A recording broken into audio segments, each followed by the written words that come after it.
like to make a suggestion. Yes. I don't know if the publishers care about the teachers, you know. We'd love to hear it. Okay. In the teacher's guide, it would be so helpful if, two things, if they had reference in a lesson as to where you might use workbook pages. That would be absent. Yeah. The other thing is, on the presentation tool, which is wonderful, there's no way to predict from it, there's nothing listed there, and there's nothing in the teacher's guide about which pages are on this tool. You have to calculate yourself. So if they could like even put a supplement out, Okay. something like that. It would have to be something at this point, but that's a very good idea. I'll pass that along. That's a really good idea. No, I completely agree with you. So in preparation for these workshops, about 6 months ago, I ran into the same thing. The old teachers manual had the local. Yeah. That's it. Yeah. Okay, let's just recap. Basically, we talked about the series overall. We talked about vocabulary. Remember, we talked about hyperusing words and things like that. We talked about grammar, inductive versus deductive. What I'd like to do now is just to quickly go through a unit in 3 to figure out the pacing and just kind of wrap up the loose ends that you might have regarding the listening, the writings, etc. So let's all turn in book 3, if you could, to page number 18. 18 in book 3. And again, remember book 3 and 4 are a little bit different format from books 1 and 2 because they don't have a picture dictionary. They take a topic and you would introduce it. But let's just look at this one here. This particular theme is the average American. Wow, is there such a thing? That would be my first question. No, not really. Okay. But you can look down here, read about the average American, yes, and circle the correct information. The average American lives in a house. Typical American family has 1, 2, 3 children, etc., etc., etc. Okay, well that's kind of interesting information. And then on page number 19, Sal, it then goes to questions about your life. So what the format generally is talking about some statistics or some general things, and then it relates to the students' lives as much as they can. Now, what I want to talk about right real quickly is that exercise number 3, because many of you have questions about the audio CD. I don't have the audio CD for level 3 right now, but it doesn't matter because I'll just show you how you can do this in your classroom. She has it right here. Okay. See wherever you see that little marker that says audio, there's a little boombox thing going off. That's where you have the audio to play. And there are 2 ways that you can do this. One is to play the audio on your machine. I don't have mine queued up, so I won't do it. Or you could actually turn to the back of the book. The audio scripts are in the back. So let's all just turn there so you know where they are. And there are several reasons for having this. Is on page number 258. Page 258. Do you see that? Yeah. Yeah. Audio scripts are in the back of the student book. They're also in the back of the teacher's guide. Why are they there? It says CD1. Because you can forget your CD. CD Break. Just go read it. This book or CD? It's the one that comes with this book. Yes. Very good question. He wants to know that CD1 is the one that goes with this book, which you should all have copies of. Not with the workbook. That's not the workbook. Okay? But the students won't have The students will not have it. That's the interactive The CD. class, no, it's the one that you held up first. Say audio CD, It's yeah. called the audio CD. Let me hold that up first. And that's the one we can play in. And this is the one that you can play in the classroom. So you should all have a copy of this. And so whenever in your textbook you see that little icon of a speaker, that's when you would go to this. And what's nice about this is if you open it up on the inside, you if I take off the page here. Inside it tells you, whoops, the track and which page number, etc., etc. So this is a key thing to know. It's a key thing to know, very important. And it just takes a little bit of coordination to get used to it. Yeah, that's all it You say is. that if the students want that, they can get it for only $1. No, that's a different. That's the interactive. That's the interactive CD, which is right here. It's a computer. The interactive CD is a separate thing. It can be used on the computer, but it also has the listenings that are in here. Also, it's double. So it has 2 things on it. So actually, a student could get the listings for the book for $1, and they also get bonus things of the computer activity. So yes, indeed. And that's something we'll talk to Steve about, okay? Because that's And just for my information, what would the CD be for this book if they decided they wanted it? What would it be? What would it be just for the CD because we've already bought the Well, books? that would have to be worked out. Oh, Yeah, we'd have to work on that.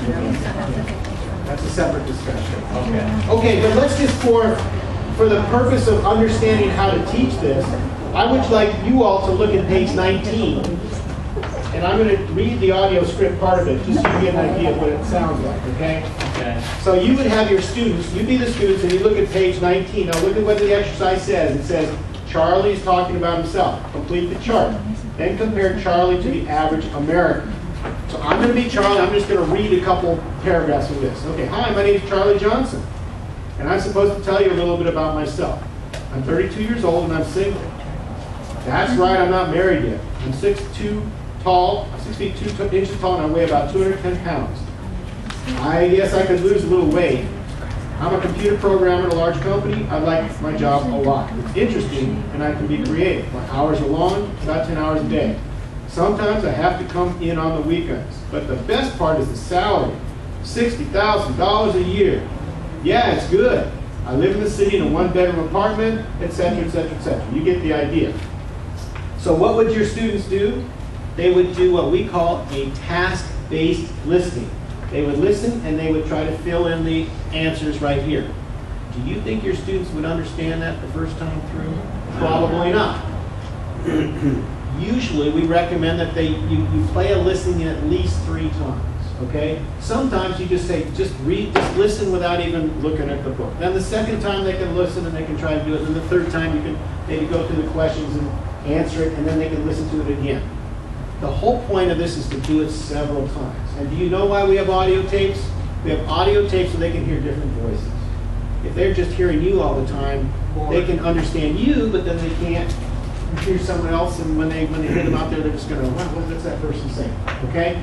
So please, please, please use these exercises. Now, Barbara Foley, as I mentioned earlier, one of the authors is a listening expert, and she believes strongly in task-based listening. So every listening exercise in here is very effective because it's focusing on certain things. It gives them a task that they can do while they're listening. And that's what we want them to do, is refine their listening skills, trying to listen for specific things. Okay? Now let's just look at those 2 pages, 18 and 19. How long do you think it would take to teach those 2 pages? Half an hour. Half an hour? Yeah. Okay. Would anybody take any more time? Yeah. It would depend on your population. Yeah, it depends on You can, if you do some grammar and some irregular words and things like that. Now remember, this is just the intro part. Yeah, I would say that it could go in from half an hour to an hour. And you're going to need to pace it according to what you think your students can do. Because you want to do the pre-front loading with vocabulary, you want to talk about American average American. Now you can also take I don't have the teacher's guide with me, but the teacher's guide has activities that you can add to it. And the activities in your teacher's guide are wonderful. So usually, what the authors say is that for every 2 pages in here, you can usually teach easily an hour by using what's in the book and also the exercises in the teacher's guide. Easily an hour, yes. And then you can use the written script in the back as a reading exercise too. Well, tell us more. Yeah, that's good. Tell us more. You can play the CD, and they could read along with the CD, and then eventually get to the point where they could read in pairs at the same time. I love that idea. So they would both be doing it. That's wonderful. Right. Very good idea. Did y'all hear that? Steal that idea and use it. Did you hear Would it? you say it again? He says eventually what you can do is to have them listen and read along in the back. They can read along with it. And what that works on is their fluency, their reading fluency. And then you can pair them up and they can practice reading this tape script in the back. And they basically work on their fluency. So this is a great idea. That's a really good idea. Yeah. Now, yeah, go ahead. The problem is the print is a little bit small for older adults, so Yes, you probably have to yeah. copy and magnify that up a little bit. That's a very good idea. And you can expand it on your whiteboard if you have it. Very good magnifying glass. You're very good point. And let me just say, Right. let me just say something about this. There's something called shadow reading. And shadow reading is a technique. It's basically reading along together, okay? And in the old days, everyone would read a reading together with the teacher. And that's so old school, we think that's not very good. It is good. It works. Why does it work? because everybody is afraid to speak out loud individually, right? If I were to call on you to stand up and speak, you kind of go, I don't want to do that. But as a group, if you all read together, you go, okay, I can make mistakes and nobody can hear me, right? So that's number one. It lowers your affective filter. Number two, because the teacher is leading it, you get the pacing of the reading. That's right. And that's much better. And it pulls everybody along with it, okay? So the shadow reading is good. Read in unison is a good idea to do. So please don't be afraid of doing that for these listening activities or for the reading activities that are in the book. Does that sound good? Try it. You'll like it. Your students will love it. Try to do it every day. Yeah, try to do it every day. And you're not referring to a choral repeat. Yes. That's different. Very good point. A choral repeat is when I say something, then you repeat it. No. So we all do it together. So well, let's just do one. Let's just do that one on page number 258. Let's just go to page 258 in the back of the book, and we're just going to read a couple sentences together, just so you can. I'll model it so you can do it. You see at the bottom it says Unit 2, CD 1, Track 4, page 19. Okay, let's read this about Charlie. We are all Charlie. Let's read together. Ready? Go. Hi, my name is Charlie Johnson, and I'm supposed to tell you a little about myself. Everybody, I'm 32 years old and I'm single. That's right, I'm not married yet. I'm 6 feet 2 inches tall and I weigh about 210 pounds. Okay, you get the idea. Yes. So it's initially the students kind of know what's going on, but if you do this consistently in your classroom, your students really progress, like you were saying. Well, you know what I like about it too, is that then you're pretty sure they've gone through it, the whole thing, at least reading it, which admittedly is only pronunciation. But you know how some students will read it really fast? Some students will take forever on the first paragraph because they're looking at their dictionary for every word.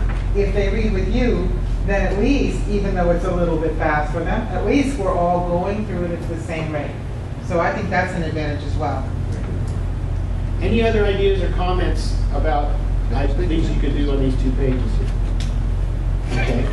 So again, if you have pacing for this, it can go anywhere from half an hour to an hour for 2 pages here pretty easily. And then if you use the workbook, it's going to take even more. You add in workbook, it's going to take even more. So theoretically, you go from half an hour to an hour and a half, depending on what you bring in. And then as we'll talk about exam, you could bring in even more.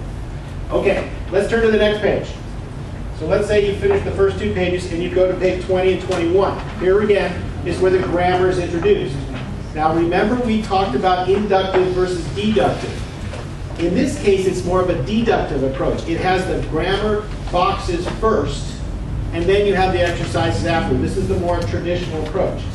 Sometimes you're going to find a situation where it doesn't have the grammar boxes until later. Okay? In this case, we're showing the grammar right up front, but it's not always that way. You may want to introduce this by having something before they even open up their books, you know, so they get introduced to the grammar without even seeing the charts first. I don't even know if the grammar charts are simple present tense. This is actually a review. They've already done simple present tense back in book 1. This is a review in book 3 so they can move on. But in simple present tense, remember, what did I say earlier about the third person singular S? Oh my gosh.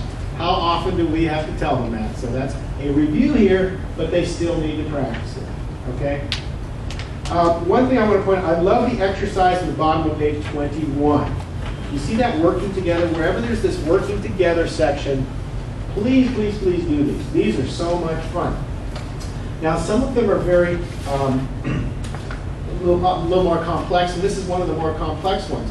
It says, student 1, turn to page 254, read the sentences in set A. Student 2, listen and write the sentences under Josh or Sam. Then change roles. Now, I'm going to be student 1, and you're going to be student 2 right now. So I just want you not to turn your book. Just look at this. Look at the picture. And first of all, as a class, what I would do is introduce this and look at this picture, and I would say, okay, how many people are in this picture? How many people do you see in this picture? 2. It looks like there might be 4, but they're really just 2 people, right? Because there's other pictures. And what is the, are they men or women? Men, or maybe boys. Okay. What's the man in the red shirt doing? Studying or working. He's on Facebook. Yeah. What he's doing. He's on his computer. Okay, he's working. And what's the other one doing? He's sleeping. Okay. And you can ask them kind of warm-up questions there to get going. Now, don't turn your page. I'm going to turn